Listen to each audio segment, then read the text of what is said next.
Good evening, everyone. Thank you for joining us on this Wednesday night, especially with the Champions League taking place and Liverpool currently 2-0 up. And Andy, Salah's back. Goal and assist already. I know. It's just as well none of us is thinking about selling him, isn't it? I know. I've got all these stats to show how he's having his worst season ever and how it's time to sell. Everyone's going to sell for Haaland. And yeah, he's doing what Salah does best to remind us that he is the undisputed king of FPL. But yeah, we're here for another Black Box. It's good to be back in the saddle. Obviously, you and Luke went live last week. Thanks for doing that. I really enjoyed it. I was watching it from the new flat. And then you and I do Match of the Day Challenge. How did you find that? Hated it. I don't get me wrong. I enjoyed the evening, but I hated the whole day. Like, it's when you realise how much you look at your phone and keep up to date with everything that's happening. And I felt like by the time I got to the end on Saturday, I just didn't know what else had happened. I didn't know any of the stats, and I had to catch up on so much stuff so quickly. But I enjoyed the experience doing it live, but I didn't enjoy the waiting all day. That's really interesting because like some people who have done it, like when Mark and I first started doing Match of the Day Challenge, we were like, we're going to do this more often. Like just, not stream it, but just do it more to enjoy weekends. Some people seem to really, really like it when they've done it. It's interesting that you went completely the other way and you bloody hated it. It's funny, isn't it? Because I think it's a control thing. Like, I'm constantly checking SofaScore, and it's like I want to see the goal when it goes in. I don't like missing a couple of goals and things like that. So it's definitely a control thing. But I like the idea of it because we had 8 games, which was quite nice. I'd hate to do it and it was only like 4 games or something, but 8 games was pretty good, I guess. Yeah. Well, thank you everyone that tuned in. I will admit it wasn't the most exciting match of the day. No. There was a lot of games, but there wasn't really a lot of jeopardy, a lot of drama. Nothing to it. I mean, the most exciting things happened was my Rodon clean sheet going in the last minute and Semenyo taking a penalty. Other than that, I don't think there was a huge amount of excitement. That must have been nice for you, mate. That must have been nice to have those 2 things. I had nothing.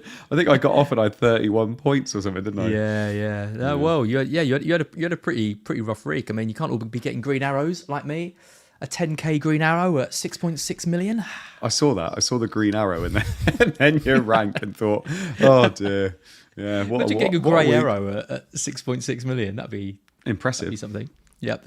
Let us know how you all got on. Let us know if you did Match of the Day Challenge with us. Loads of people in the chat already. James Wright says, love Match of the Day Challenge. Excuse to put the phone down for a day. Exactly. We got Don Leave Me from Malaysia watching. Good morning. To you. Alan Zared says, is Salah now essential? We're going to be talking a bit about that. I know. As we go. I mean, Andy Robertson's scoring as well. I mean, what do you make of Isak starting tonight? I wasn't expecting that.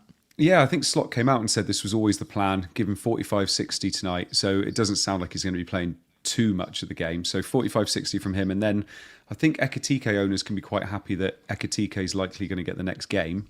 And that'll be it, I would have thought. Isak will be eating into those minutes then. Yeah. So if you've got Ekatike, you've got one more week, and then you're going to have to be looking at an exit route, surely. Yeah, I think so.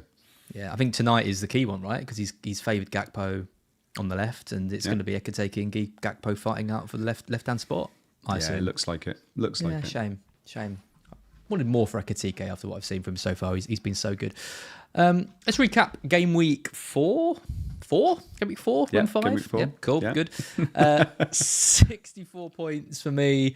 If you didn't see Match of the Day Challenge, you won't know, but I was having an absolute meltdown on Saturday morning. You and Luke know it well. I mean, I'm regularly having a meltdown, I think, before deadlines, but getting that Elanga news that he was benched, and because I think Raptor tweeted first that he was going to play, and then other sources came out and said that he was benched. I didn't really know what to believe, and then Raptor changed his mind and said no, Elanga is going to be benched. And this all happened about half an hour before the deadline. I was so close to free hitting, I really was. It would have been about 25 points, I think I worked it out at, as better off if I'd done it.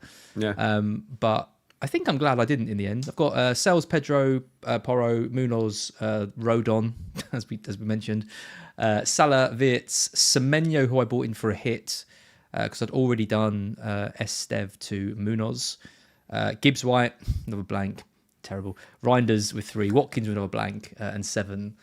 So 8 Nori, Gu, and Milinkovic on the bench. But yeah, Semenyo came in for the hit. In the end, I thought, let's just get through this week, take a small red or whatever, or hopefully a small green, and just go on to better things. And the trouble is, if you free hit, I would have been left with Alanga still as an issue. I wouldn't have Munoz. Yeah. I'd have less points. So it actually, I think, was the best outcome for me. I really want to try and remember Game Week 5 preview, because later on, 20 weeks' time, when you start complaining about leaks are ruining the game. This leak massively helped you, didn't it? Obviously, knowing that Alanga wasn't going to play and then changing him to Semenyo, it couldn't have gone any better, could it? I know. Well, I'm due a bit of luck, because Game Week 38 last year, that was when we got we didn't get the Saka news that he was benched, but they got the De Bruyne news that he was benched. Yeah. And I ended up keeping Saka. He ended up as my captain, because I had Buddy Welbeck as captain in that. And that was an example of where the leaks don't go. When there's a leak and it's a player that, you want all leaks or you want no leaks. It's these selective leaks that are the issue. I think, just the player you own this week, yeah? Well, that's ideally. I need every edge I can get at the moment, so...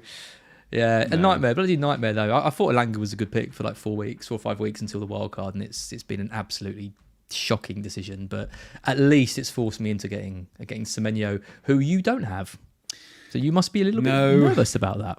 I had 2 free transfers. I did 8 Nori to Munoz before we found out 8 Nori was actually injured, so that was lucky. Yep. I had Anderson, who I was considering taking out, but obviously he had 2 nice fixtures after this week, and I looked at it and just thought, do I do Anderson to Semenyo? And I decided not to have the extra free transfer to use the week after potentially. You weren't going to get Semenyo, you were talking about Paqueta all week. No, stop it. I tweeted 2 days before saying Anderson to Semenyo, is this a good... And do you know what most people said? Don't do it. And I looked. That's not why I didn't do it, but obviously him being on penalties, like nobody would have said, "Oh, Semenyo will be taking penalties in this game." You say that, but Luke did. No. The reason this episode is called... He says a lot. I was so impressed, like Luke calling out Semenyo, saying he's got that main character energy, which is why we titled the stream that, and he literally said, "I wouldn't be too surprised if he took the next penalty." And but I remember listening to it. That. I wouldn't be surprised if, come on. Give him credit while it's due. Just because they did his documentary on Channel 4 at 11 o'clock that night doesn't mean... That is such a niche joke to the Patreons. I love that. But no, I did look at... Obviously, the thing was, I didn't think he was going to be on penalties. So in no way did I think he's definitely going to score that week. I just thought he was maybe a good hold for 4 or 5 weeks. He's putting up a lot of good data at the moment and converting a lot of the chances that he always used to have. But I kept with Anderson because I thought, well, he's been close to DEFCON every week. If he gets 4 points, moving to Semenyo would have to kind of score to really justify it. So I kept Anderson. I only got 57 points. Sells my double crystal... Yeah, I know. Richards and Munoz and Porro all getting me clean sheets. I was thinking, this is brilliant. I'm having a great week. Little did I know, Van der Ven and Romero were smashing it, and Anderson smashed it as well. So Salah captain looked all right until Haaland played. Salah captain didn't look all right until the 93rd minute of the game.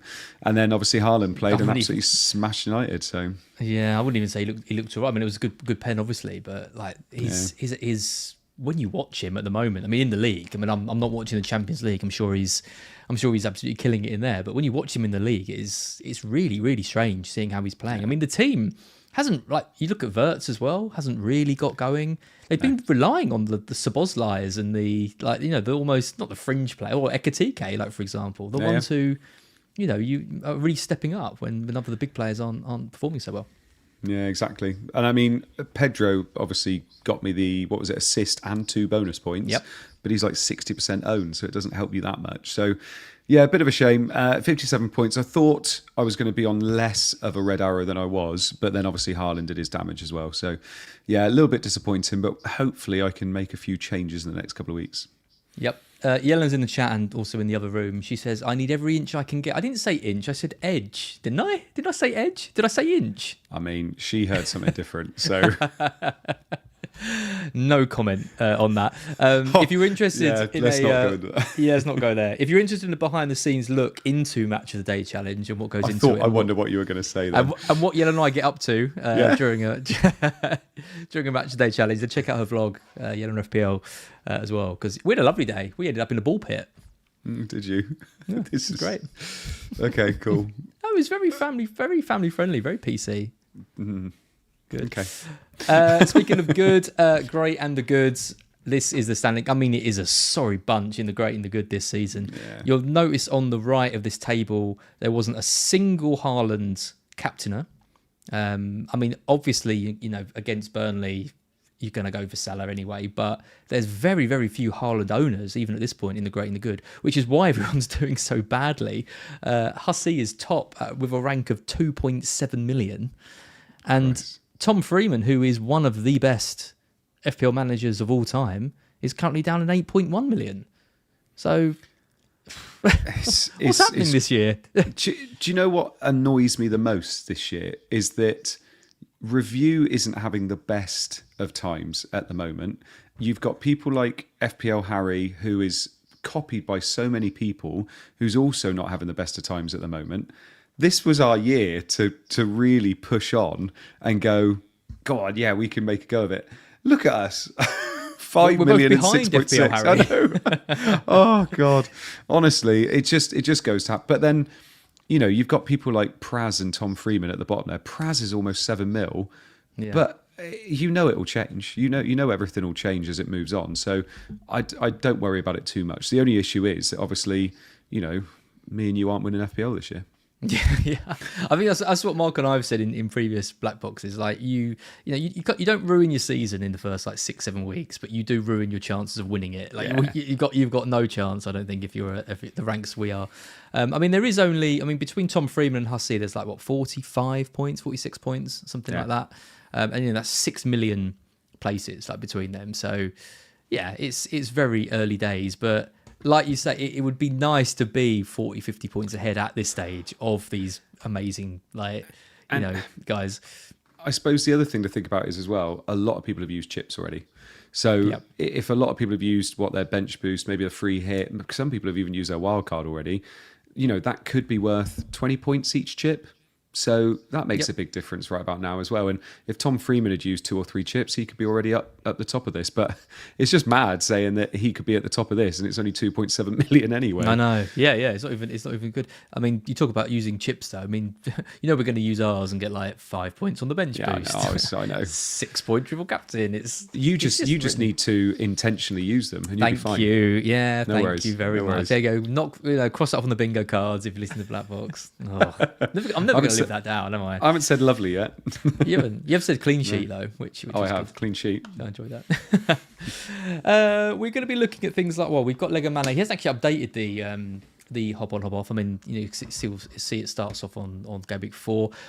We're going to be talking a bit about wildcards. We're going to be talking a bit about our teams and things like that. I still think the hop on hop off from Lego Mane _FPL is one of the best things you can use because it really does help you plan fixture rotation and look at the times you want to be targeting players and things like that. So if you are thinking of using your wildcard in 6 and 7, which is the time that Andy and I are both thinking about it, you can see like a team like Spurs, for example, with a great run between 6 and 9. They play Wolves, Leeds, Aston Villa, and Everton. That looks really, really nice. Wolves have got a great run between 7 and 9 as well. Brighton, Sunderland, and Burnley.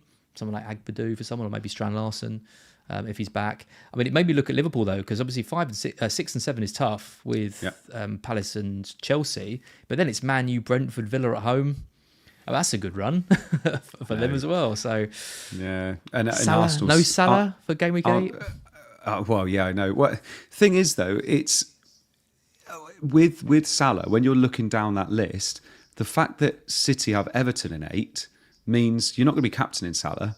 So because you're going to be captaining Haaland, especially with the way Haaland's played at the moment.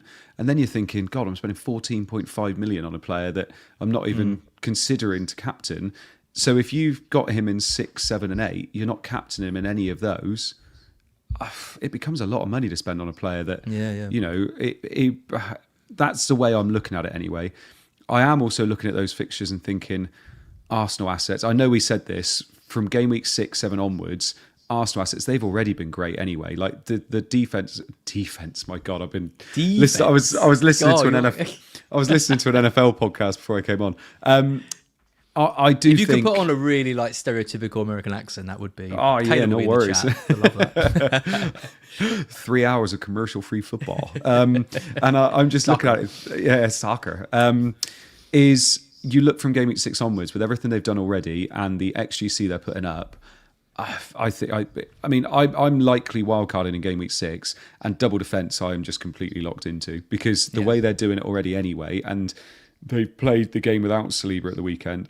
They're still fine. I think double Arsenal defence. Their fixtures are lovely up until Game Week 19. They got 2 or 3 tricky away games, but you can just lock and load and you'll be fine with them then.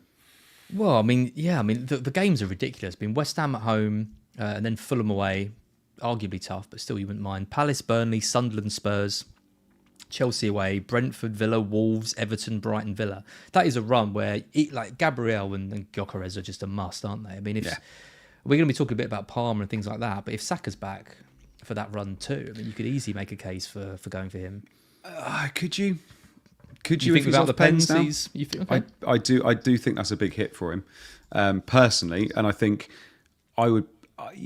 I still think double defence is the way to go. Best defence in the league, most likely with those fixtures to keep clean sheets every single week. And I'm looking at it and thinking, can I fit Gyökeres and Saka in when I already want Palmer, I already want Haaland? I'm running out of funds for someone like Saka. So I don't think you can, personally. I think Gyökeres will probably be worth it because of the fact he's on pens over Saka. Well, I think Gyökeres will be the first. Him and Haaland on a Game Week 6 or Game Week 7 wildcard will be in everyone's team, surely. I'd be amazed if anyone's going from Game Week 7, 8, 9 up until 19 without him, because he's gonna get. I mean, he could easily get 10, 11 goals in that. Oh yeah, in easily. That run. I mean, Saka without pens. I mean, you never really felt confident he was going to take a pen last year anyway, and he was still, he had spells. I mean, he tailed off towards the end after the injury, but he was still a key player for us. As that'll be interesting. I think most people are going to go down the Haaland and Palmer route, but I think if you do find room or wiggle Saka in or something like that, maybe that's what some people do. They'll go Saka over Gyökeres, for example, and go for the pedigree rather than pens, but be Gyökeres for me. Yeah, I think so, especially for the price as well. And like I said, I just think a lot of people straight away put Gyökeres in because of his price point and because he's obviously up front. But I'd be surprised. It'd be interesting to see who does go Saka. Yeah, it won't be many, but it could be. It could be good. Talking points for today then are 4 of these. I mean, we've got to start with the big man, Erling Haaland. You had to watch him absolutely wreck your team at the weekend, and wreck he did. I mean, the second goal was just, what were you doing? Just letting him completely through a goal. He just lovely, calm finish. I mean, his first goal, the little chip, was lovely as well. He just couldn't. He was just way too strong. I mean, him versus Shaw was just a complete mismatch, wasn't it? He's no chance. He's reminding me of what he was like when he first came into the league. Yeah.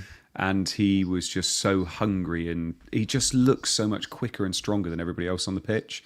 And the biggest thing you can say about him is the data backs it up as well. He is absolutely flying in terms of XGI so far this season. No worries. He's absolutely flying, and he is more than double the person that's in second, which is in Mbumo for XGI per 90 this year. I think Mbumo's in second. I can't remember who's in third, and Bruno's in fourth. But Haaland is double what Mbumo is. I think he's like over 6 XGI so far this season. Well, I'll talk you through it. I mean, this is Haaland's season comparison over the 4 years. 3 and a bit years he's been in the Premier League. So in his first season, when he got the 36 goals, I mean, his stats were incredible. He's having 4 shots a game, 7 touches in the penalty area. I mean, I would imagine they're league high, or at least close to being league high. His XG non-penalty involvement was 0.85, which is like absolutely enormous. Like 0.6 is normally pretty good. 0.85. He was overperforming on his stats as well, so he had good underlying stats and he was being clinical. So his XGI delta per 90 was 0.4. You times that by the 38 weeks and you can see it was a big overperformance, but to get 36 goals you've got to be overperforming to some degree. And he was averaging 9 points a game. I mean, it dropped off. I mean, in the season that followed, like the stats did drop off. The XG non-penalty per 90, for example, was a little bit higher, but everything else was a little bit lower. The points was 7.65. He was having fewer touches in the penalty area, around the same shots. It drops off even more, maybe for some of those metrics in 24-25, slightly fewer shots, less touches. An XGI non-penalty per 90 of 0.69. These aren't like massive drop-offs, but it was a little bit of a trend that we saw, particularly last year. Still averaging 6 points a game. He came in at 50. It was 15 million, wasn't he, last year? Yeah. So you needed a bit more. But I mean, look at the stats this year. I mean, okay, it's only been 4 games, but he's got 5 goals. He's having 5 shots a game, which is better than he had in his best season. 7 touches in the penalty area, that's about similar to what he had in 2023. His XG non-penalty involvement per 90 is 1.65, which is by far the highest I've ever seen from a player who's had 4 or 5 starts in the league. He's underperforming on his delta as well, like quite notably. Like, he should have more goals and more points than he does have, and he's getting you 10 points a game. Like, Ridiculous. it's like, surely he can't keep these stats up though, can he? I don't think he's had a pen either as of yet. No. No. The thing, I suppose, the biggest comparison between him and Salah at the moment is that if Liverpool score a goal, and to be honest, they're not doing it an awful lot, but when Liverpool score a goal, you don't know who it is that's going to be on the score sheet. So, like, it could literally be anybody. Like, and when City score a goal, it just everything seems to go through Haaland, doesn't it? And you've seen through the stats here, I mean, he is just on an absolute beast mode at the moment. And I feel like you're looking at it and thinking, I was going to say this now and then I'm going to say something afterwards, is that you have to get him at the moment. But do you have to get him this week? Because he's playing the best defence in the world. If they were at home, I'd say you probably do. But really?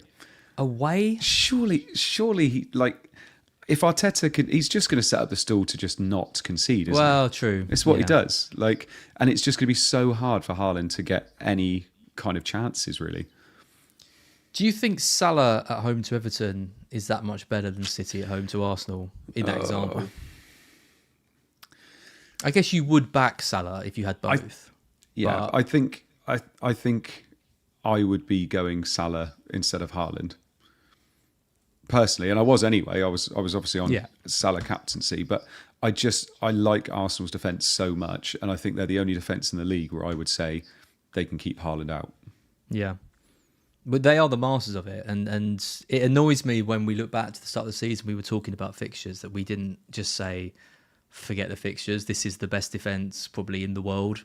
Let's just get one of them in just to cover ourselves in case they go on a mad run and concede 1 goal in 4 games, which is exactly what they've done. They look so good. Let's not look back at the tier list. Quite a few people, by the way, are saying about that there's an echo in mine. I can hear it as well. Don't worry. I think it's your headphones, isn't it? It's probably when I move in. These headphones aren't great. I'll move back a bit. Yeah. Shouldn't get it now. I mean, talking about Salah, I mean, I got up his season comparison. I know over the same time period as Haaland. So back in 22-23, he got 19 goals. I mean, obviously a great return. His XG non-penalty per 90 was 0.79. You look at it over the last couple of seasons as well, 0.82, 0.9 of his insane season last year. I mean, these are like Haaland level numbers. Like, he's been keeping pace with him in terms of those expected metrics. I mean, look at last year. I mean, he had a season last year like Haaland had in his first year, where he massively overperformed on his data, but his data was still really, really good, and it was like the perfect blend across it. I mean, this year though, I mean, I couldn't believe it when I looked at these stats. So I know it's only 4 weeks, but he's having 1 shot a game compared to his average over the last 3 seasons of 4. He's having half the number of penalty touches to what he had last season.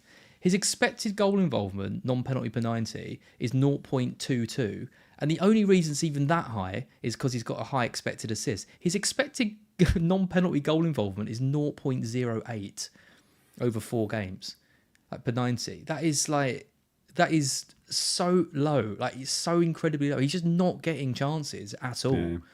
You can kind of see it in games at the moment, though. Like, I watched the Burnley game, and he is very wide, and I know this has been something that's been said historically about him, and then he'll go and score a brace or whatever. But nothing seems to be cohesive in terms of the way he's being used at the moment. And it could be that literally next week, we're seeing it tonight, goal and assist, and all of a sudden everything's fine.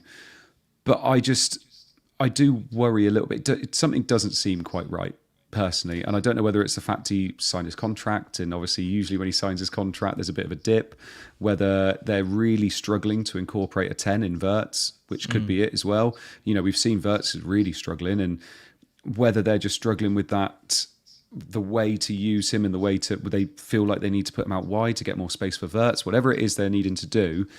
Whether it's because Szoboszlai's been having to play right back, I don't know, but it's something that seems quite off. And the problem is when you're spending 14.5 million on a player that seems a bit off, and you've got another player who's absolutely destroying it in terms of stats. This just comes across as one of those seasons, again like last year, where whether you own Salah or whether you own Haaland is going to define your season from the off. And we had exactly the same. I know, and we had exactly the same last year. And obviously, you look at Luke. Luke said it, didn't he? All year, it ruined my season. Yep. And we could be in the same spot again. There's lots of reasons as to why. Liverpool have been, I think, quite fortuitous to have got the points they've got and all the late goals they've scored. I was thinking about their team, though, and I think you look at Ekitike, you look at Gakpo, you look at Wirtz, you look at Isak when he comes in. These are all players who like to play off the left. They all like to drift into the left-hand spaces. And without anyone on the right, like who can, because obviously Frimpong got injured, they've lost Trent as well. Szoboszlai is never going to make those runs, like big overlapping runs that allow Salah to tuck in. It's almost like Salah, he has no one to help him out. So he just has to stay wide and not get into the box and make the runs that he's used to. You look at the Burnley game. They forced them wide. Scott Parker did really well with the setup of that team. It's gutted for him because they frustrated them by forcing them out wide, and making them cross the ball in where they can deal with it like quite easy. A team like that, a low block team, is going to be able to deal with that quite well. And I was gutted for him as well. It's an absolute, nightmare. Can I just do a callback to our pre-season streams where we said, and we got absolutely hounded by Liverpool fans, there's no guarantee that Wirtz is an instant success in this league. And look what's happened. He has not been an instant success in this league because it's a tough league to get used to, especially playing as a 10, which is one of the hardest positions to get kind of space for and create in this kind of league. And he has been struggling. It's like it's one of those ones where he's going to take a while to get used to this. He is a quality player, so we'll get used to it eventually, but he is finding it tricky at the moment.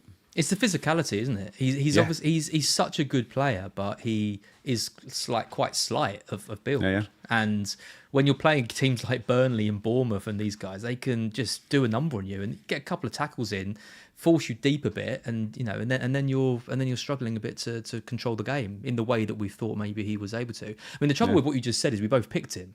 I know. So I know. We've really got a leg to stand on. Well, but if you'd have said that Liverpool were going to score 4 goals in their first game, you'd have been quite happy. Yeah. You'd have said, yeah, I'll go with Wirtz and Salah, and that'd be great. But obviously, it didn't work out like that. Wirtz, he's 8.4 now.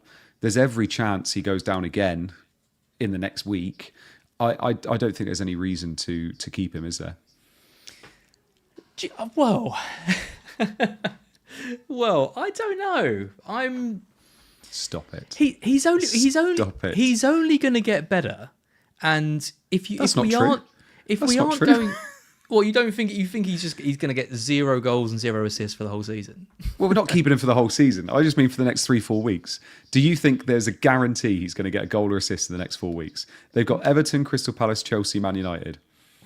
There's no guarantee, but my question to you is, if we sell Salah, which we're all going to do next week, are we going to have no Liverpool player? I'd rather own Gakpo than Wirtz, I think. Although Gakpo's obviously got the issue with Ekitike now. I don't think I would. I think Wirtz becomes somehow still the next best option after Salah. Oh God, I don't know. The only thing is, I guess, is whether Isak coming in really helps Wirtz, or whether we own Isak instead. But for the money, we've already know who the front three is going to be. The trouble with Isak as well. Actually, I'll come on to the next talking point because this is around Salah and he's obviously the next one. The trouble with Isak is that you've got 3 strikers in Gyökeres, Haaland, and Pedro. Where I think it's quite hard to justify taking one of those out for Isak. I guess you could say if you're going for Palmer, you find the extra money for Isak, but it's a big It's a big whack of. If you're going to have Isak, Palmer, and Haaland, you've got to make some pretty sizable downgrades elsewhere in the team. So, what you're saying is almost you either keep Salah or you don't have any Liverpool players, right? Well, or you go Isak over Palmer. Yeah, or it's defence. But yeah, basically, because from what we've seen, and don't get me wrong, the fixtures aren't actually too bad for the next 6 or 7 weeks, but I don't think you can afford having Haaland and Palmer, who we're saying Palmer is probably going to be quite a good pick moving forward. I don't think you can have Salah as well, especially if you've got Gyökeres in there as well. Yeah, I mean, do you think you can have Haaland and Salah in a team and ignore Palmer and go 4-5 at the back, Tarkowski, Lacroix, Van de Ven, DEFCON players? I think it's a way you can go, 100%. You'd have to be extremely clever with the defenders you pick. I think you have to pick 90-minute men, centre-backs, DEFCON. So people like Tarkowski, Senesi, those ones that have been very, very good. Lacroix, who have been very, very good at picking up DEFCON as well, because they can just tick over and you don't have to worry about them. But I think with Liverpool and Haaland, like I said, you're going to be missing out on someone like a Palmer, and I think you're going to want them, because I don't think you're going to be able to fit in a Palmer and a Gyökeres, for instance. But we both made wildcard teams, haven't we? For looking at it's game week 6 and game week 7. And until you start trying to make a wildcard team, you don't realise the issues you're going to come up to. Obviously, Isak, I still don't think is an option at the moment, and I don't think it will be for the next couple of weeks either. But once he properly starts and he's playing almost 90 minutes every week, because Slot's already said he's not going to be a 90-minute man every week for us, I think that's when you start looking and thinking, do I need him? And when AFCON comes around and he might be the one on pens, then it changes the kind of outlook a little bit. Well, I'm expecting Isak to be up to speed by game week 8, which is when it's the second international break. They play Manchester United at home, and actually he's just come out of a tough run of Palace and Chelsea away, where a lot of people will have sold Salah and everything like that. But I think when you go into game week 8, that's when you can start looking at Isak and thinking he's probably played quite a few minutes now. He's gone off on international duty again for Sweden. He's probably played in that. He's probably going to start after that, I would say. That's the thing. We'd know based on whether he plays for Sweden, because the international manager was quite good at looking after him, wasn't he? So if he doesn't really play for Sweden, I'm still a bit worried about him. He's getting 45 to 60 tonight. Tonight, yeah, well, true, yeah. So it could mean that he starts the weekend. Rounds. Yeah, he could do. I mean, he could say he gets 3 rounds of 45 to 60 minutes, and then he goes on to international break. You've got to think he's going to come back. I mean, then it's Man United, Brentford, Villa. But if he starts at the weekend, how many minutes is he getting? Well, he'll probably get the same, won't he? He'll get 60. Yeah. So he's still. You can't invest this week, can you? Oh no! You're talking about game week 8, obviously. I'm talking game week. I'm talking for game week 8. Yeah, because I think we're looking at wildcards for game week 6 and game week 7. But the advantage of waiting for game week 8 is that you can go for Isak. Yeah. But then obviously you're not going to have Pedro. I wouldn't have thought, because you're going to have Gyökeres and Haaland. I don't know. There's a lot of ways you can go. It's interesting that our wildcards are quite similar. We'll talk about those in just a sec. Before we do though, the man of the moment is Antoine Semenyo. What a start to the season he is having. You haven't got him. I have. You're not planning on getting him. Not this week. Wildcard. Yeah, interesting. Not this week. Just because I want the extra free transfer, basically. I mean, I'm kind of torn as to what I'm seeing from him so far this season, because I've loved Semenyo for quite a few years. I feel like he's a great player, but I thought he reached his level, and I feel like he was just a player that was going to take an awful lot of shots, not really be able to convert the vast majority of them. So he was always going to be a player with great data, but his conversion rate was always going to be low. And last year, Bournemouth fans were hoping it was going to be the year where he really went on and reached that next level, and it didn't really happen. And so I'm quite surprised that it's now all of a sudden happened this year with all the transition that's happened with Bournemouth as well. Obviously, Kluivert being out has helped, because it meant that he took the pen. Whether he's going to continue having those is a discussion to be had, because I'm not convinced Kluivert gets back into the team straight away, because this team is functioning extremely well as it is. So I'm looking at it and thinking, for his price, it's probably worth the risk just getting him in. because he's only going to go up in price if he keeps performing as he is performing. 0.5 already. Yeah, I know. Yeah, well, it's that perfect like price though, isn't he? Because people are always going to have players like Wirtz who underperform, and you can go straight to Semenyo and free up funds.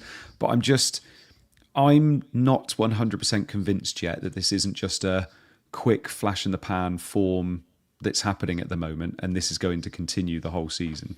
Don't get me wrong, you don't have to worry whether it's going to happen all season because you only need him at the moment. But I do also think he's cheap enough to just get him in and then not have to worry whether it is or not. You've got him then, haven't you? Let me show you his stats over the last few seasons because I was on a bit of a roll with these comparisons. So he's been in the Premier League for three seasons where he was starting regular. I think he had one other season where he played a few minutes. In 23-24, you can see here, he got 8 goals. But I mean, his stats were pretty underwhelming. His XGI not even per 90 was 0.25. That's pretty rubbish. Decent touches in the penalty area, but obviously not getting a huge amount of chances. FPL points per 90 of 3.7. Nothing really to write home about. But then coming to last season, I mean, he had a good year. He started the season quite strongly. He dipped a bit in the middle. He finished really strongly at the end. He got 11 goals. Increased the number of shots he was having. At one point, he was having the most shots of all players, I think, in the league. Maybe Haaland, maybe a bit above him, but he was right up there, definitely in terms of midfielders. His touch in the penalty box area increased to like nearly 7. That's similar to what we've seen Haaland levels on previous ones. So having loads of touches in the dangerous areas. XGI non-penalty per 90 of 0.47. Decent. He was like 6 million, wasn't he? 6.5 million. That's absolutely fine.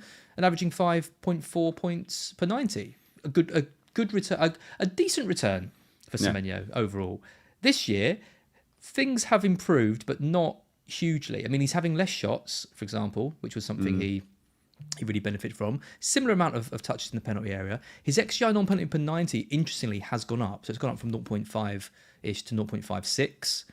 But look at that. Look at the delta, the XGI delta per 90, 0.56 per 90. So he's started the season clinical.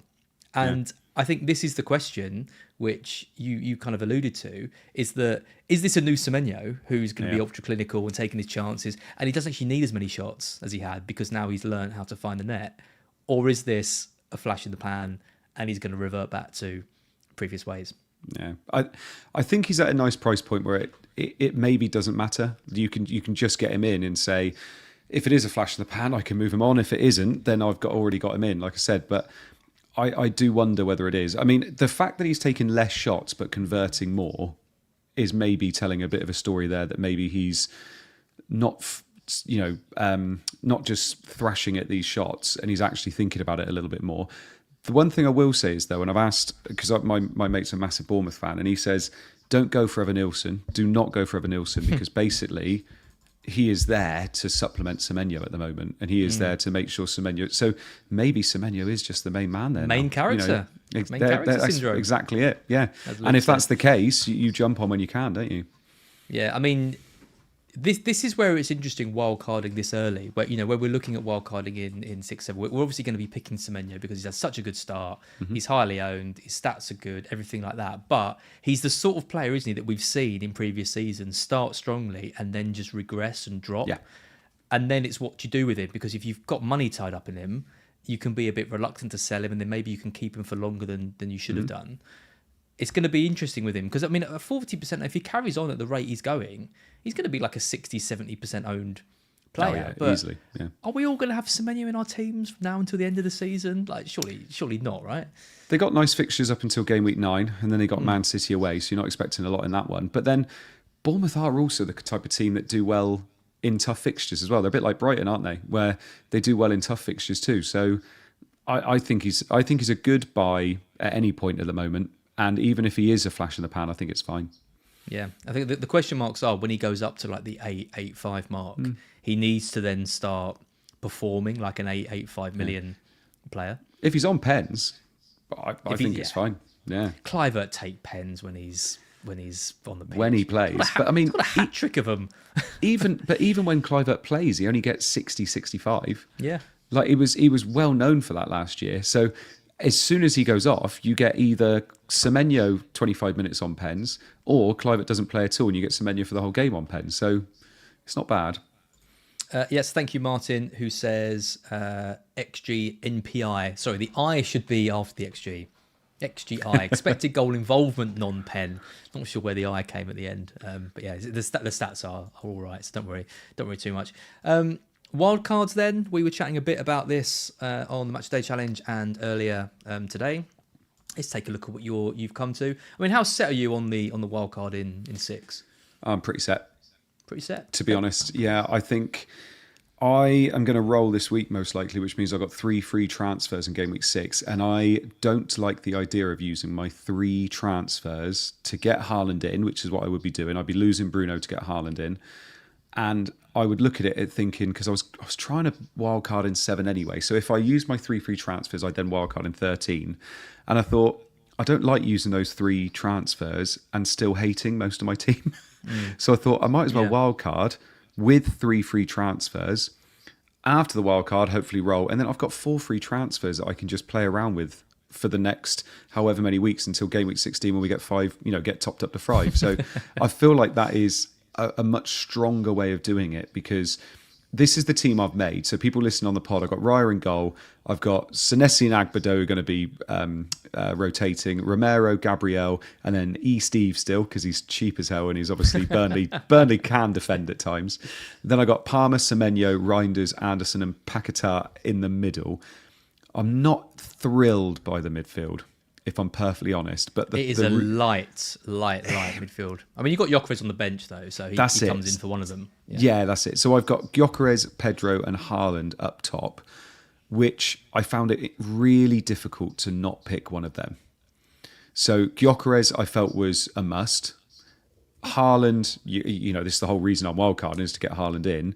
And Pedro I found really hard to ditch, because I just feel like that's just a hiding to nothing with his ownership and with what I expect him to do. I've had him from the beginning as well, so I'm getting him at obviously a cheaper price.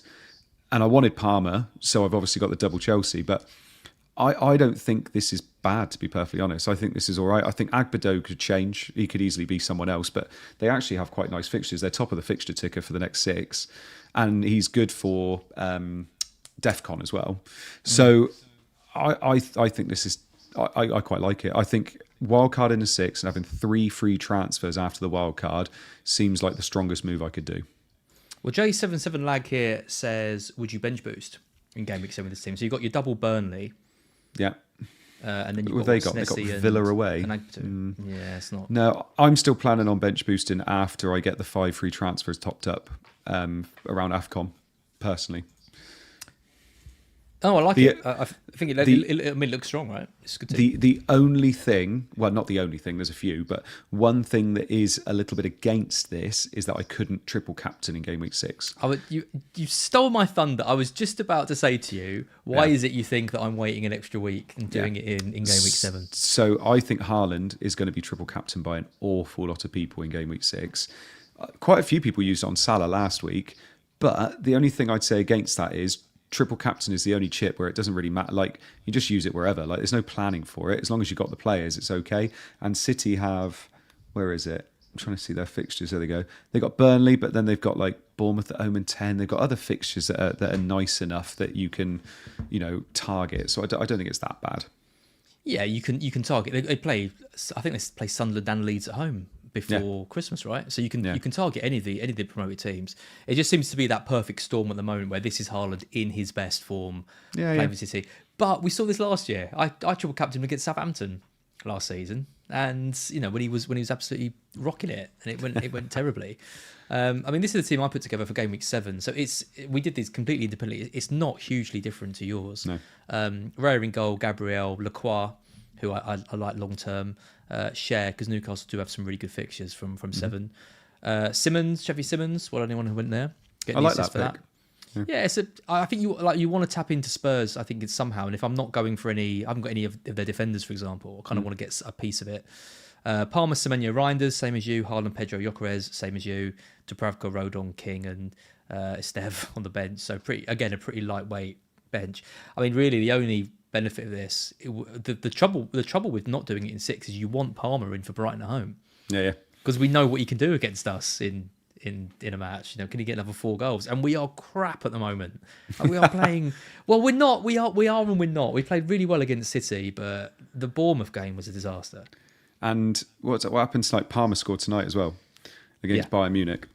So he does seem to be back. I mean, he came on. He had more shots in his cameo than anybody else on Saturday. Was that right? Something silly like that, wasn't it? Yep. Or maybe it was just in the game. But yeah, I think Palmer, at home to Brighton's quite a nice one. There's an awful lot of similarities here. I do think having that Newcastle defence is quite nice at the back, especially like you said, because from game week 7 onwards, it looks quite nice for them.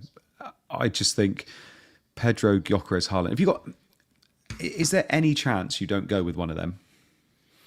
Pedro's probably... It's not Haaland, is it? So is it Pedro or Gyökeres you would go without? Gyökeres and Haaland are absolutely nailed. Like there's no way we're going with them. So is Pedro and Palmer overkill? Well, it could. That's the question, right? It could be. I think Pedro has started really strongly. The thing with him is he's a really good price. Like the 7.6 million is a good price for him. I look around at other midfielders, other forwards for around that, and there's none that really... As soon as you look for alternatives, there's nothing, is there, below? I know. Like, and that's what's you've got like Evan Nilsson and Voltemade. I looked at a little bit because he wouldn't be that bad a chance maybe, but yeah, it's really tough after that. Because what you'd like to do potentially is do Palmer to Isak and have 4 up front. Because it's the Palmer spot where there's not much difference in the price, but obviously you can't do that with the Pedro one, especially if not wanting to lose the other two. Quite a few people are mentioning Donnarumma, by the way. They are, yeah. I was tempted to try and get Gvardiol in at the back. Yeah. Because having a City defender is not too bad, but maybe Donnarumma's not. The problem is I want double Arsenal. It's not too bad. They've got some tricky ones in there.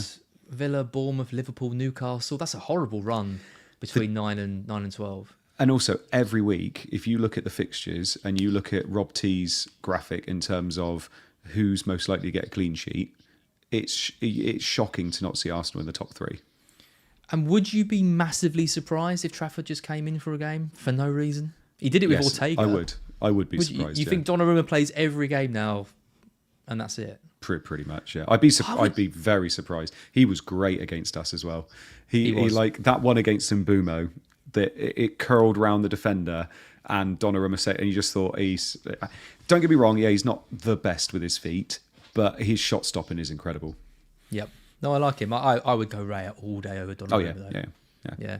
I mean, the interesting one is if Aït-Nouri comes back. We both started the season with him. It's been a really annoying start because of the injury and things like that, but if he comes in, I can't believe he's going to be out for the Burnley at home game because I'm still going to have him for that. And he's going to be on my bench because he won't play. Oh, really annoying. Anyway. Have you got a wild card for game week 5? Yeah, I wish. I needed it. I'm keeping faith in my 3 Forest players who've got me 2 points, 6 points between them every week. Well, one of them got me 8 one week because bloody captain of Gibbs White. Absolute nightmare. Anyway, that's the wild cards. Let's take a look at some data. So this is we finally get some actual good data in a few weeks. We've got 6 weeks to compare to, but bear with us. This just gives a little bit of an indication of kind of what's going on. This is team defence over the season. You can see Newcastle, Arsenal, and Liverpool at the top. I mean, Bournemouth, fair play to them. You mentioned it on Match of Day Challenge. Got rid of their whole bloody defence over the summer. They've had the 18th toughest fixtures, according to the Fantasy Football Scout fixture ticker, and they're 4th for underlying numbers. Amazing. Fair play to them. And I was wondering now, actually, how many of these teams that are in the top 4 or 5 have played against Villa? Because obviously Villa have been absolutely awful. I know Newcastle didn't they? They played in first game. But I think it's interesting having Bournemouth there. And Senesi, who we've mentioned before, hit DEFCON every week, got an assist. He's absolutely been smashing it in terms of, I think they've got 2 clean sheets so far this season, Bournemouth. So they're getting them in 50% of the time. It's not too bad. Bournemouth fixtures... they're about mid of the way, aren't they? They are exactly mid. Yeah, they're 10th on the ticket. Yeah. I don't think it's too bad. I like Senesi, and obviously 90-minute centre-back. He's cheap because Zabarnyi and Howson were there last year. I like Truffert as well. I think Truffert is a really good player. It's just the fact we've got to go for DEFCON and centre-backs at the moment because that's the way the data's pointing. Any other season, you'd be looking at Truffert and thinking, okay, he's most crosses I think in the league so far this season. He's going to pick up points for sure. Yeah, no, I think he will. It's just I think you go Senesi because of those extra 2 points you can get. Yep. So I mean, some other ones to call out here. I mean, look at Villa down in 17th. It's not just their attack that's misfiring; they're also conceding a lot of chances. 1.65, and I mean, West Ham are above them in terms of expected data. So West Ham's defence on paper has been better than Villa, which I think is a surprise. I mean, they've conceded nearly 3 times the amount of goals, but statistically, they're doing well. Manchester United in 18th. You have had the roughest fixtures, but it looks like whenever any team breaks against you, it looks like they're going to score. I think that's fair to say. Yeah, I know. Yeah. I also, by the way, I just said earlier about Burnley being able to defend. They're bottom of this, but we saw that, didn't we, when we were looking at pre-season? They weren't the best as a team at defending. It's just that their keeper did really well. So keeper Dubravka seems absolutely fine. Well, their chances conceded per 90 is 14, Yeah. which is obviously the worst in the league. And the next worst is Wolves at 10. So, and the thing is, look at their fixtures. They played Sunderland, haven't they? And had they're mid-table in terms of fixtures. Their next 6, they're bottom of the ticker. They've got some incredibly hard games, to come. And the stats does not paint a good picture for them keeping clean sheets. In terms of targetable teams, by the way, I do think Wolves are down there in terms of targetable with the promoted teams. And I say the promoted teams, you got to, Leeds are 9th. They're not too bad. I think whenever someone's playing away at Leeds, that's not the greatest fixture. But Wolves are definitely up there for me in terms of who am I looking in terms of triple captaincy. If they're playing against Wolves, I don't think it's too bad. Yep. Shout out to teams like Arsenal, Spurs, Palace. These teams have only conceded 1 goal. Spurs have ridden have their luck a bit. 4 out of 5 clean sheets. Yeah, I know. They've ridden their luck a little bit, but I mean, the fixtures remain good for them. And they're just a better team, aren't they, under Frank than they were under Postecoglou? It's clear to see. I mean, we're going to spank them at the weekend, so, don't get your hopes up too much, Spurs fans. All right. Attack-wise, a lot of these teams, Villa are 17th again on this. No surprise, they're just really struggling to create chances. I mean, their expected goals is 3. So they should have 3 goals, according to the numbers, and they've got 0. Only team in English football to not have a goal yet. Playing your team next, your second team. You know why I'm shaking my head, though, don't you? Man United in 3rd. In 3rd. Yep, I highlighted that. 3rd for XG so far this season, 8.29. Not for XG, for XG non-penalty per 90. Yep. Surely, I mean, you look at previous 6 fixtures with 20th, next 6 is 17th. It's not getting any better. I still wouldn't invest in them, obviously. But no, it's interesting to see them in 3rd. Like you said, at Villa, Watkins, he's now 8.8 million. Do you just rip the Band-Aid off and just sell him, just get him gone? Because 8.8 million now, you've lost 0.2 on him already. The trouble is, you've got him for a Sunderland and a promoted team, but then you go back to defensive stats, and Sunderland are 5th. Yeah, I know. They're a good defence. They're struggling attack-wise. You come back to the attack-wise, and they're 19th. So they've built these foundations on a good start to the season on in a decent defence. Okay, they still conceded. They lost 3-0 to Burnley, didn't they? How many goals did they concede in total? They've conceded only 3 goals. They've only conceded to Burnley then, so they've kept 3 clean sheets. Is that right? Who has Sunderland? Sunderland. Yeah, I think they so. kept 3 clean sheets. That is. Yeah. I mean, that is not what you want to see, is it? When you're going in with Watkins, I thought he could be a captain option this week. No way. You're going to be captaining Watkins against Sunderland now. Not at all. I'm just going to check that on Sunderland. I've got a feeling it's 2, but I was just going to check it for you. If they've only conceded 1 goal, then it must be. Yeah. It must be 3, unless I've got that wrong, which is entirely possible. Other attack-wise, Man City are top of this, 2.12. Again, it's another reason to go with Haaland. They're a team that's just creating chances and doing well. Chelsea is second on this list, 1.79. Arsenal, even with tough fixtures, 1.43. It's all looking good for them. They've definitely conceded more than 1 because they lost 2-0 to Burnley. What have I done wrong here then? Yeah, so they've kept 2 clean sheets, was what I thought. They conceded 2 to Burnley. I thought they lost 3-0. Yeah. There you go. No, the table is right. Don't worry, everyone. The table is right. No worries. I thought it was 3. Anything else stand out for you here in terms of attack? Liverpool in 7th. Maybe you expect that to be a little bit higher. It's lower than Palace, for example. Everton in 4th. Pretty good game. Yeah, Fixtures have been good, but Grealish has been unreal. Yeah, he has. And Njai's still there as well. Obviously, Njai's the attacking one. I think a lot of this, Liverpool in 7th is obviously interesting. You'd expect Liverpool to be top 3. You'd definitely expect Liverpool to be above Manchester United. So obviously that's an interesting one there. Spurs, I feel it's interesting now with Spurs because whether they're turning into a bit more of a low-scoring, better defensive team. Pragmatic. Yeah, exactly. Frankmatic, exactly. So it's like you're looking at it like we're going to see the opposite this year with Spurs and Forest, aren't we? Forest are going to start maybe creeping up the attacking stats, but way down on the defensive. And Spurs are just going to be a resilient team potentially. So it's interesting. But again, small sample size so far. Yeah, it's amazing what having like very few injuries can do for a team. Yeah. And you haven't got your whole back line decimated. I think we all knew that when they had Romero, Van der Ven, Vicario fit, they would be a better unit. I think the signing of Palhinha as well. I love him. Is just such a good signing. He's just such a good player. I loved him when he was at Fulham. Yeah. They were gutted to see him go, and now obviously he's come back. They're on for a good season this year. Generational, Palhinha. Generational. Absolutely. Always said it. always said it. Defenders over the season. I've got to close this chat because it keeps coming up. I'm just going to get rid of it here. Defenders over the season. This one is sorted by FPL points because obviously there's now multiple routes in which defenders can get points with DEFCON, with goals, assists, clean sheets, all of that. So this one's filtered by FPL points. The rest will be filtered by expected goal involvement as we try and tap into the attacking returns, which midfielders and forwards are wanting more of.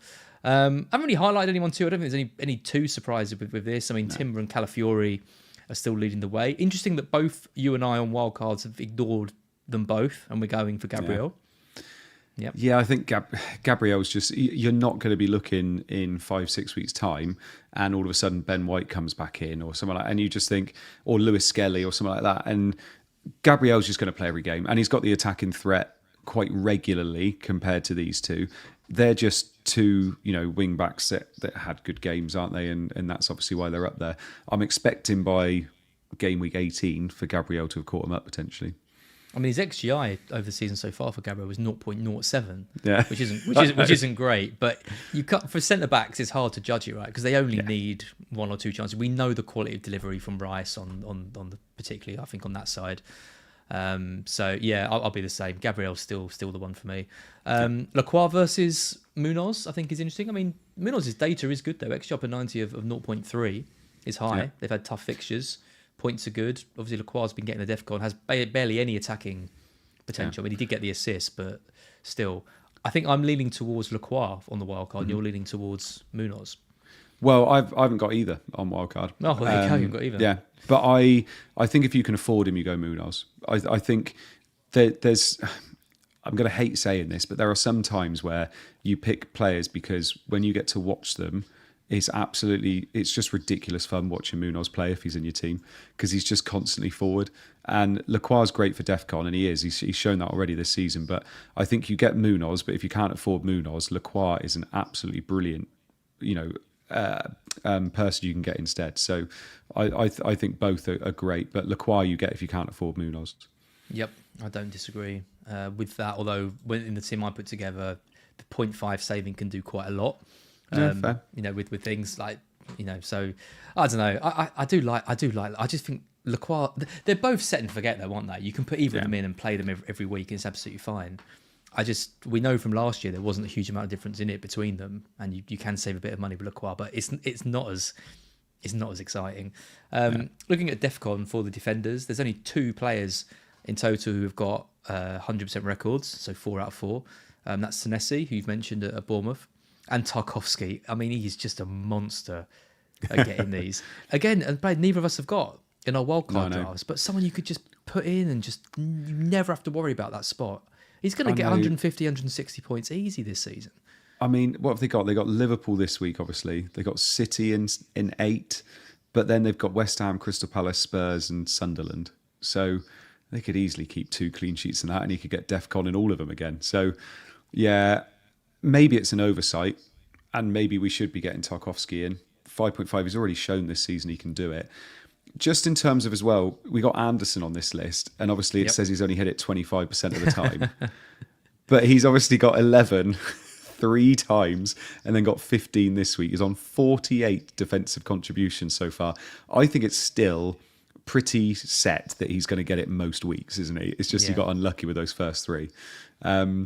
But yeah, there's when you're looking at defenders now, are you just looking at centre backs to play 90 minutes that are good for DEFCON? Yep.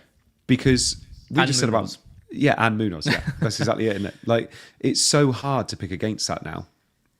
But this is the question mark we've got about Porro, right? Because if we come back to defensive data, we look at Porro.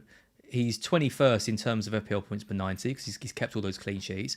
His underlying stats are okay, 0.24 for XGI per 90.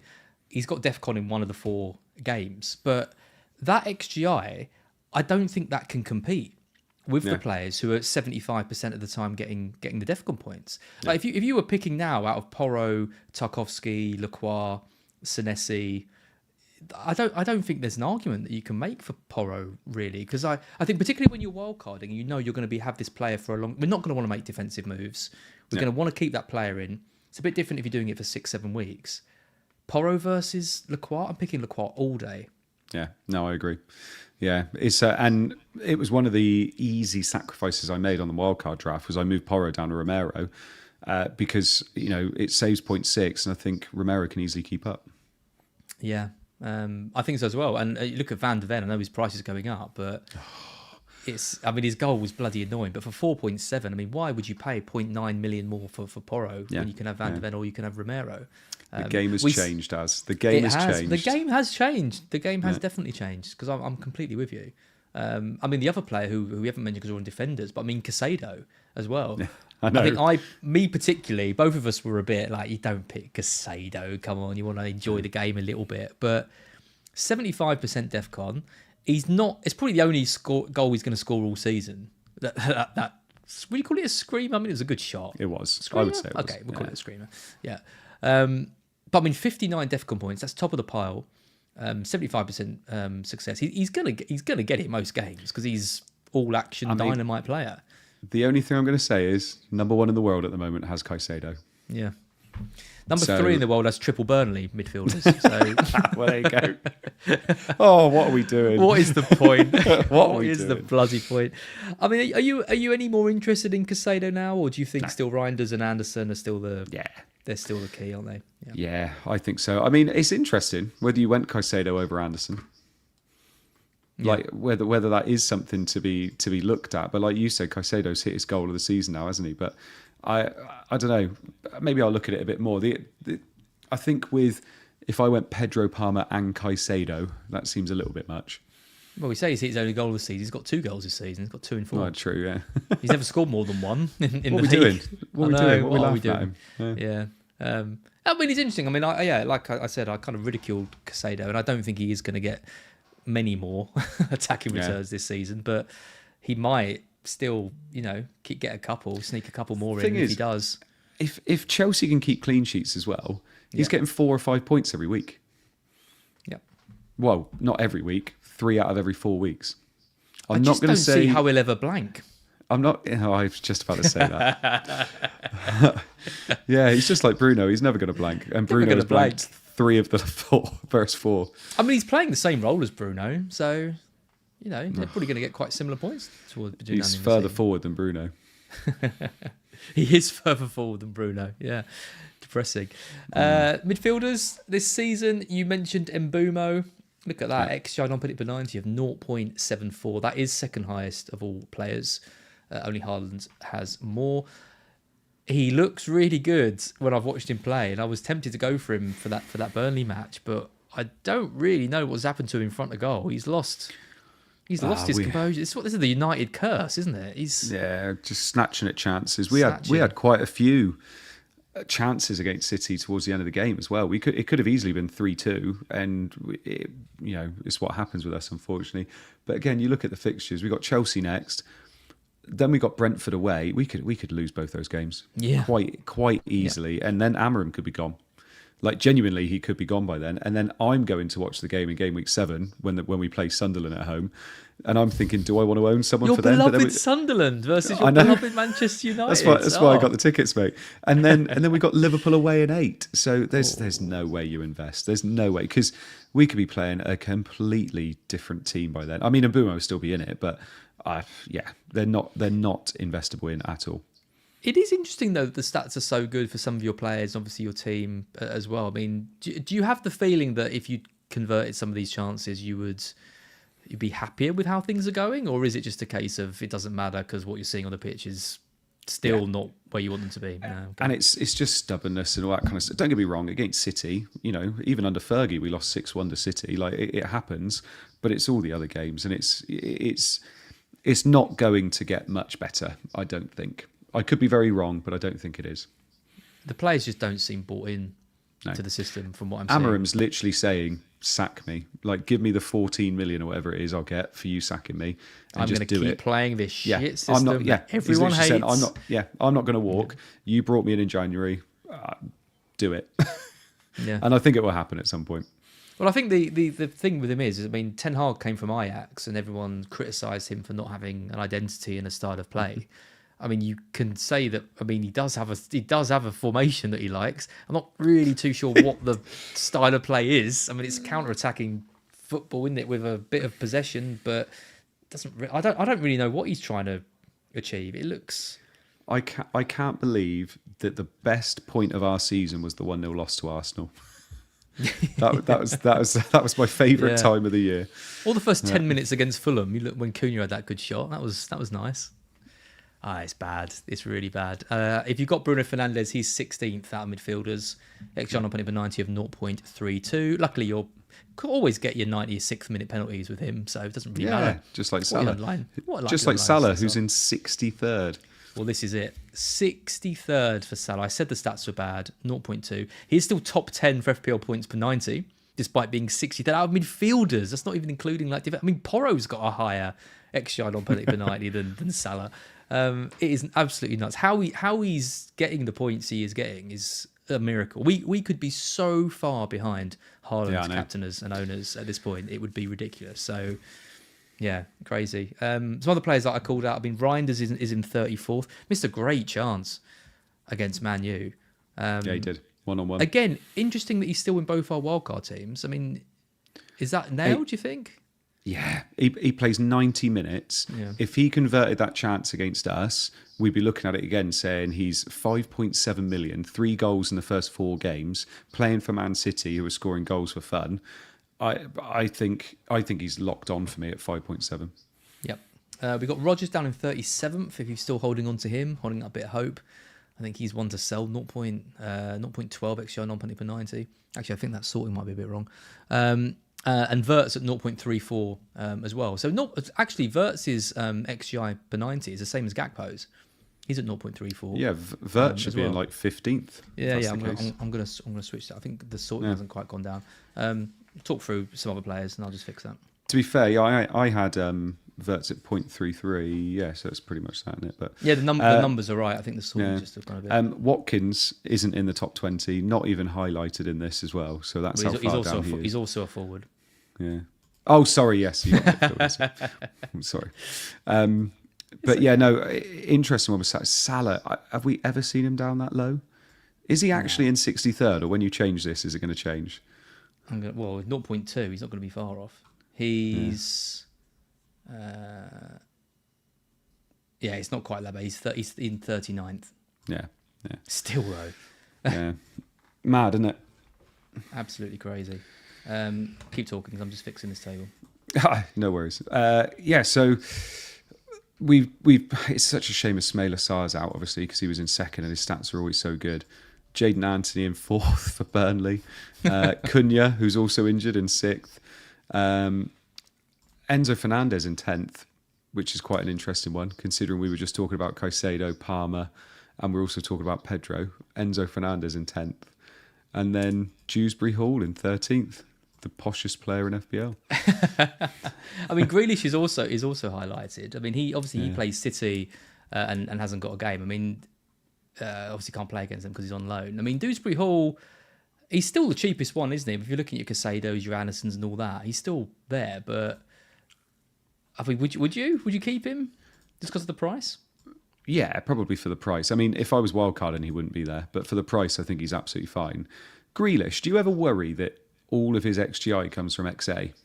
Yes. Do you worry about those kind of players? Because it's Beto and Barry up front. Yeah, exactly. No. Yeah. It worries me as well. I mean, don't get me wrong, Njai's obviously the main man, but Grealish is it's like he's back to his best. But I feel like whenever it's XA instead of XG, it does worry me a little bit.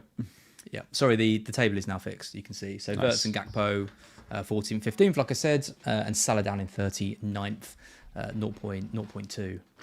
Incredibly low for him.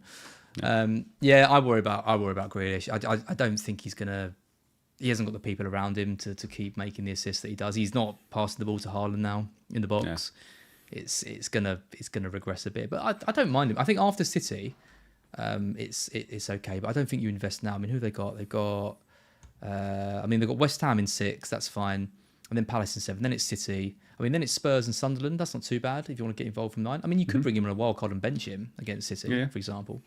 Don't hate it, but I think there's probably better picks to go for. Let's take a look at forwards over the season. So Haaland in top, obviously. I say about Everton strikers, Beto's in second, 0.64. XG, not putting it for nice. I think too many of us are going there. Ekatike in 4th, he's done, I think, after next week, 0.48, shame. Gyökeres, 0.47. Tricky fixtures, 3 goals. Not a bad start to the season for him. No, not a bad start. Obviously, you got a penalty in there as well. It's just worth mentioning, by the way, as well, for those people listening on the pod. Haaland's top. He is on 1.65 XGI per 90, and then Beto's in second with 0.64. So he is a whole 1.00 or 1.01 XGI per 90 ahead of the person in second. Yeah, it's just ridiculous. It's insane. Yeah, yeah, and where we were looking today at Wildcard, Haaland, Gyökeres and Pedro, they're 3 of the top 6 in terms of XGI per 90 so far. So they're not bad picks, are they? Watkins in 10th and Bowen in 16th. So many people went Bowen. 0.16 for Bowen, which is... He normally does well on these metrics. He gets chances. Yeah. He's the main focal point. 0.16 is like a defender level XGI. And not even a great one. Per 90? Yeah, 0.16 would be like if you had a defender, like an attacking defender who was getting 0.16 XG per 90, you'd be disappointed. Yeah. Bless him. I mean, Fulkrug's not much better, 0.17, just ahead of him. Potter football, isn't it? Potter football. I mean, Watkins has a higher XGI per 90 than Salah. Yeah. Obviously hasn't got the returns. I don't know. I'm giving. Are you keeping him? You're obviously keeping him on what you said you're going to roll. So, I'm literally, as soon as the deadline happens, I'm hitting the wildcard button. Yeah. So I can make sure he doesn't go down anymore, because Haaland looks like he's going up. There's another player I've got that looks like they're going down. I need to try and get to deadline and hit that button. Well, the team I showed, the wildcard in 7, is exact funds. So there's no way we're going to have that when it comes down to 7. You're not having that. Yeah, exactly. No chance. I mean, Villa play Burnley, don't they, in 7? Yeah. So that'd be the time I wildcard him out, and he plays Burnley at home. Mate, they might not have scored a goal by then. Written in the stars what's going to happen in that. No, he won't. They won't score any of those games. And they'll play like Liverpool and score like 4. And everyone will be like, oh, there it is. Anyone else want to mention here? I mean, Mateta, did you hear Glaston's comments about Mateta, saying he was knackered and he had to bring him off? Yeah. It's a strange one, isn't it? Because everybody was looking at Mateta last week, and you look at Palace's fixtures, they're 3rd bottom in terms of fixtures on the fixture ticker. They got Liverpool and Arsenal in the next 6. Palace is still a great team with a great manager, but I do wonder with Mateta, like we've just said, Pedro, Gyökeres and Haaland are the way to go, and I don't think Mateta ends up being in there. Yep. Interesting. Yeah, he's so far down on my list, but it's a shame because I like Palace. I mean, we were impressed with old Pinot Grigio, weren't we? Yeah. At the week. I think against West Ham, if you're looking for a 1-week punt before you wildcard, I think Pinot against West Ham could be really fun because he looked dynamite in that match against Sunderland. He looked good midweek as well. He was making things happen. So yeah, I like him. Okay, that's all the stats. Sorry about the slight issue with the tables. It wasn't the numbers. It was the ordering which was off. No. So I'll fix that for next time out. There's a good predictions then. You didn't do an Everton prediction. That's weird. I'll do it now. I've gone for 2-1 Liverpool. Yours is a mystery. I'm quite surprised I haven't done mine. That's the mystery. You've done the rest. Yeah, I think I went 1-0 Liverpool. Yeah, no, I don't think anyone will be too surprised with that. Yeah. Right. For anyone doing FPL Challenge now. this week, it's double points for Liverpool and Everton players. So Is it? I think 1-0. Go for ignore Salah's and Ekatike's and all that, and go for like 3 nailed on Liverpool defenders. Yeah. I'd be surprised if it. I mean, I've gone for a 2-1 just because of the derby factor, but looking at the stats and everything, I think Liverpool are pretty locked in. Yeah. I am going to play challenge. I probably will go that route, go the defensive route, and hope that they can keep them out. But anyway, both going for a Liverpool win. Burnley Forest, I've gone for a 2-0. You've gone for a 0-0. Yep. Oh, sure. I thought you said they were going to be a good attacking team under Postecoglou. Not yet. No. I'm going to go 0-0. I think this is going to be like watching 2 unarmed men trying to have a fist fight. It's going to be ridiculous. Hang on. 2 unarmed men would have a good fist fight, wouldn't they? No, as in they have no arms. Always.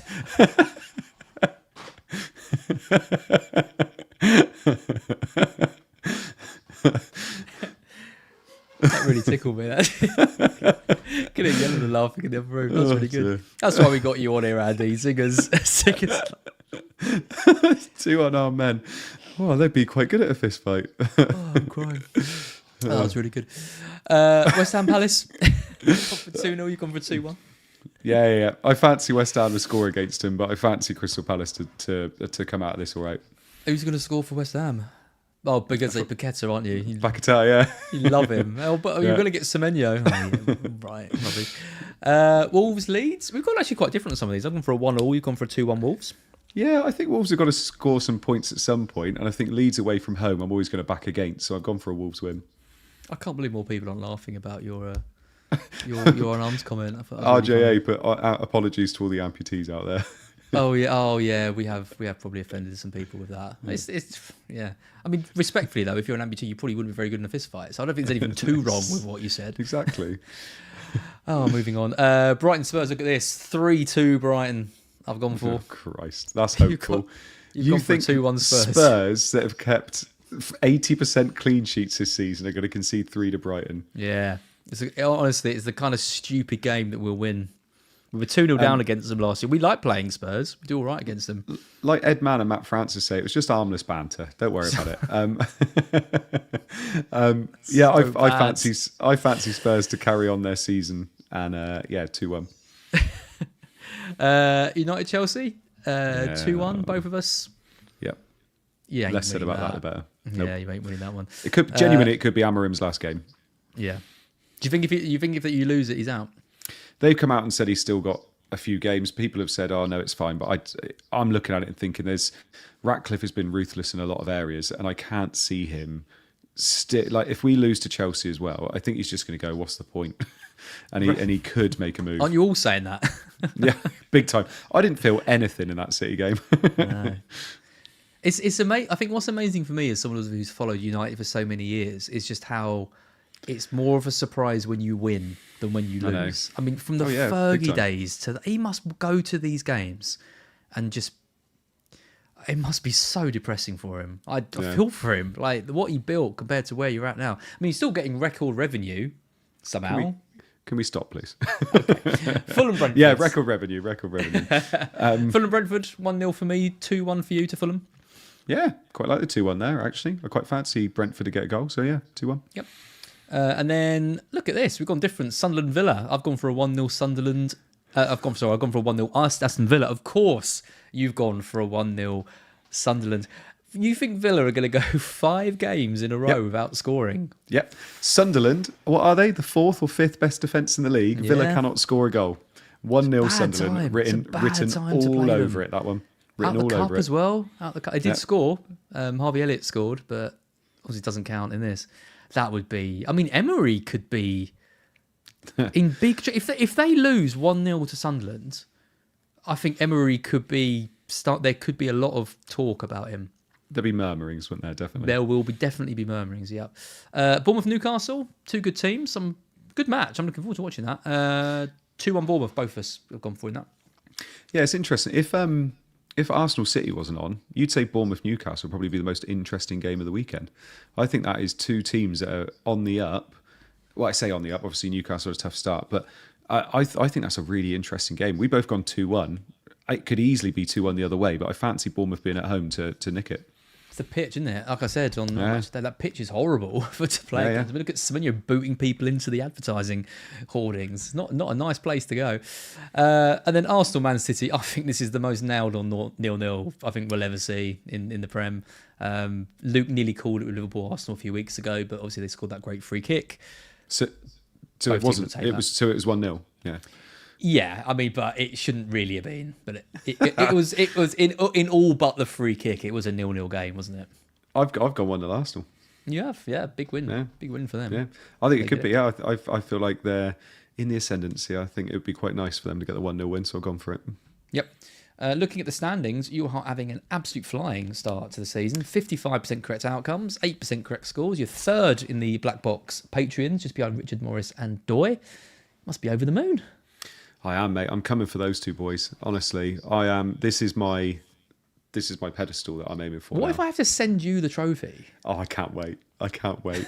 I Cannot do wait. that. You Come will on, do that. Richard. You Where's will do Hesmo? that. Oh, Hesmo's ahead of me, just ahead of me. He was last year's winner. Who's Yeah, that? Hesmo? No idea. Hesmo. Yeah, he'll get it. It's fine. Let's take a look at captaincy for this week. I said to you earlier, I said, I think this might be an interesting week to go against Salah. And you were like, please, for God's sake, don't captain Gibbs. Just give it to Salah. That's not the conversation, was it? That wasn't the conversation. You said, I might go Morgan Gibbs-White. And I said, please don't. No, it wasn't what you even a said fun was- joke. I just went, don't. Please don't. Go Salah. Well, you said don't go out on a limb. I stole that from the chat. No, I think this week is the hardest week for captaincy we've had so far. I think it's really tough. I don't think anybody's going to be going Haaland against Arsenal. So I think most people will be on Salah. Yeah. But I don't think most people will like it. Yeah, and we're not predicting huge goals in that, right? I mean, we'll have a quick look at Rob T. Actually, I think it's... I'm clicking all of these by accident. I mean, he has gone for Liverpool the highest scorers of the week, according to the spread market betting and other things. Also, the highest percentage of a clean sheet as well. So if you are picking a game, to back your players, the Liverpool game does look good. So predicting them 2 goals in that. I think it's quite a way off the next one as well. I think the next one is Arsenal, 1.65. And that's against Man City, which is quite telling. Do you know the player I would captain if I had him this week? Because, and I say this, obviously, I'm going to be on Salah, but if I had this captain, he'd be high up there. You're going to say Palmer. I am indeed. Yeah. Yeah, Palmer, midfielders against us. Honestly, he's going to operate in that pocket where we should have a defensive midfielder, but we don't. And I think Palmer could be the one this week. Yeah. Actually, I haven't got Palmer on the captain, so maybe I should add him in. He's on the matrix I'll show in a bit. I mean, the players I've got on the who we have regularly on. Obviously, Palmer's just got back from injury. Is Haaland. I've added Semenyo, Watkins, Gyökeres, Mateta, Salah, Fernandes. I think Mateta, Fernandes are probably. This is probably the last time we'll see them on this list for a while. I don't think they're going to be able to compete with other players like what I've got here, which is Gyökeres, Salah, Haaland, and Palmer for the foreseeable. Mm-hmm. Yeah, I agree. And what's interesting is when you look at this, is how often you would be captaining Salah in the next 6 weeks. Yes, he's got Everton this week, but after that, I think you've got better captaincy options every week. Well, I mean, you could even say. If you wildcarded now and went for Haaland and Palmer and looked at captaincy, you'd have Man United, Brighton or Burnley, either good, Everton at home, Sunderland at home, Bournemouth at home. So you could even do it this week and avoid Salah. I know we were saying to give him another week, but if you were thinking of wildcarding in 6 anyway and getting rid of Salah, why not do it this week and get in Palmer? Because I don't think there's much in it between Palmer and Salah this week. And then, like you said, there's going to be price rises. You might be priced out of certain moves. I don't hate the wild card this week either. Not really something we discuss, but... I'm not a massive fan of it this week just because I want to be loading up on Arsenal and City the week after. Yeah. And I don't want to load up on them this week because they play each other. So that's literally the only reason. Yeah, true. Yeah, you'd probably be looking to bench one, wouldn't you? I mean, you could do Raya and Dubravka though, and play Dubravka this week against Forest. There is options. There's ways in which it can work. I mean, according to the stats, though, I mean, Haaland is winning out, obviously, on XGI and the team XGI and everything like that. Mateta's got the best fixture against West Ham if you're looking at the underlying numbers. But, yeah, I think it's Salah or Palmer this week for the captaincy. Pretty covered on that. We've talked about this already, the Rob T graphic. I mean, look at clean sheets. You're looking at Villa against Sunderland. I think that's probably quite a good banker. Matty Cash, for example, or Martinez. I know there's a few people still with him. Looks decent. Although you think Sunderland are going to win 1-0, but I do. Yeah, I don't think that personally. I think Sunderland more likely to score than Villa, I would say. Sunderland are the second lowest in terms of expected goals according to the spread markets. Everton are bottom. Looking at the slightly longer view, look at top defence over the next 6 according to these numbers, and a shout out to Solio as well. Obviously the thing we know Praz really well, and it's a really good thing that they're building over there. Arsenal, City, Liverpool, all the highest. Sunderland, Brentford and Burnley right down the bottom, probably the teams to target. And looking at the most goals for the rest of the season, I mean, Haaland is now up to 25 goals we're expecting. Interesting, Salah's still at 24. I wonder how long it's going to be until the markets adjust to that and start bringing him down. Still at 24, and he's going to be missing because of AFCON as well. So that's not bad, is it? Gyökeres at 21, not bad. Yeah, Bruno at 18, see him getting 18 goals? No, surely not. Well, it's goals and assists, isn't it? That's it. Yeah. I mean, Voltemada, if he came in and got 12, 13 goals, you'd be pretty much over the moon with that. Let's take a look at our teams then for next week. I've lost the arrow. Where's the arrows? Let me just get an arrow. The arrows aren't gone here. Yeah, it's all right. It's fine. There's an arrow. Arrow's gone, Andy. There's all right. Let's grab that one. I'll put that. Yeah, so there you go. Mine at the moment, I've got Sells in goal, but to be honest, this is me. Let's go for you first. I've got Sells in goal. I'm tempted to play Dubravka instead. I've got Richards and Munoz in defence with Porro at the back as well. I've got Salah, who's my captain, Bruno Fernandes, Reinders, Anderson and Wirtz in the middle with Pedro and Watkins up top with Gue, Steve and Murillo on the bench. I'm tempted to play Dubravka instead of Sells. I've got not a lot of hope for Forest at the moment. Apart from that, I'm going to roll. I've got 2 million in the bank and 2 free transfers, but I'm going to roll this team. 5 million in the world. Yeah, I'm going to roll this team and then wildcard in game week 6. Would you be playing Murillo if he wasn't injured?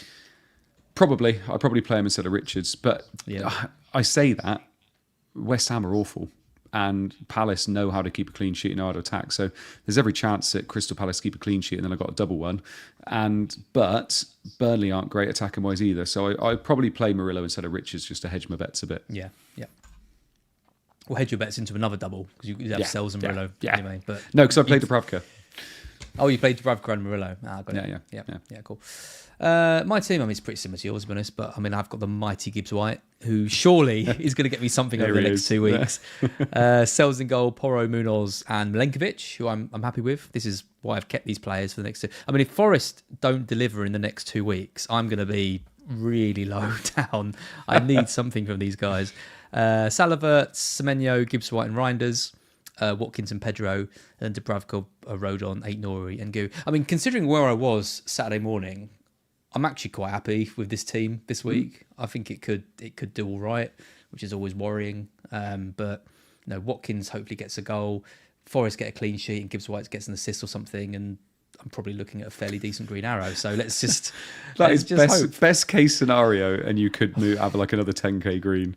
Or Wirtz blanks again, and Salah blanks, and Haaland gets 4 goals against Arsenal, and we know it's not good. I want to see if I'm not just saying this. If Wirtz does something against Everton and looks half decent, he would come into consideration on the wild card. Still, no, he wouldn't. No, he would, because I still think Stop it. Well, he's a £115 million player who's got 20 goal involvements at 8.4 though. Good luck getting him in. I'll tell you now. I don't know. I'm not ruling him out. If he blanks against Everton, Luke will kill me for saying that. He shouldn't judge it just on one game, but it's a big game. It's the Merseyside derby, and you've got to think if he can deliver in that and show why they paid all that money for him, he might kick on. But anyway, we'll see. I like him. I still like him. I still have faith. Cool. I think that's about it from us then today. We did have a super chat earlier, which we'll just take. Oh, missed that one. This is from Andrew G. On wildcard, midfield of Semenyo, Eze, Enzo, Xavi, and Ghana? Question mark. Very different to ours. Eze, Enzo, Yeah. Ghana. So for me, the thing I don't like about that is if this is on wildcard, which means you cannot make any transfers that quickly anymore. You can't fix this if it goes wrong. The price points I don't like. You don't have at least one player that's a bit more expensive, around 10 mil. So if you wanted to get to a Saka, a Palmer, a Salah, whatever it is, you're going to really struggle. I'm assuming this is so you can afford Haaland and Gyökeres and Pedro up top, or whoever it is. But I don't mind Semenyo. I think he's absolutely fine. I don't think Eze's great in terms of a pick. Martinelli played really well. Came on and scored a cracking goal. Enzo Fernandez I get, but I still probably wouldn't pick him myself. Simons I like. I don't mind Simons. I don't like this midfield personally. 6-6 for Enzo feels like a lot. I know he might have pens. Boy, he's not going to have pens now. Palmer's back, isn't he? So I don't know. If he was like 5-5 or 6. But 6-6 for Enzo, I don't know. Just feels a bit much. Has Ghana got much DEFCON? No, I don't think so. I'm going through the DEFCON list. I don't think he's on. I don't think he's high on that table, is he? Ghana. He's 9th. Oh, okay. No, 50%. Okay, 50%. Yeah. He's got it. Well, he's playing at left back, isn't he? Yeah. Or right back, one of the two. He's on corners. I think he's taking some set pieces, but you go Dewsbury Hall when you're at the same price at 5. I think so. Yeah. I don't know. I think you're gonna want to get a player who's like 8-9 million. And what do you do about Palmer? You're going to be screwed if you want to get to Palmer. You're going to have to make so many transfers. I would just give yourself I would just go for Palmer. If I was on a wild card now this week, I would 100% pick Palmer. It'd be like one of the first names on the list. So yeah, let's go with that. Cool. I think that is it. Thank you everyone for tuning in. I know there was other games going on, so appreciate you watching. If you're catching up on this, thanks for listening. Make sure you subscribe to the channel. Make sure you like the videos. Make sure you follow us on Instagram, where Andy's been so busy just posting post after post after post. I'm back on it straight away, so I'm putting all these clips on after tonight. Don't you worry. Lovely.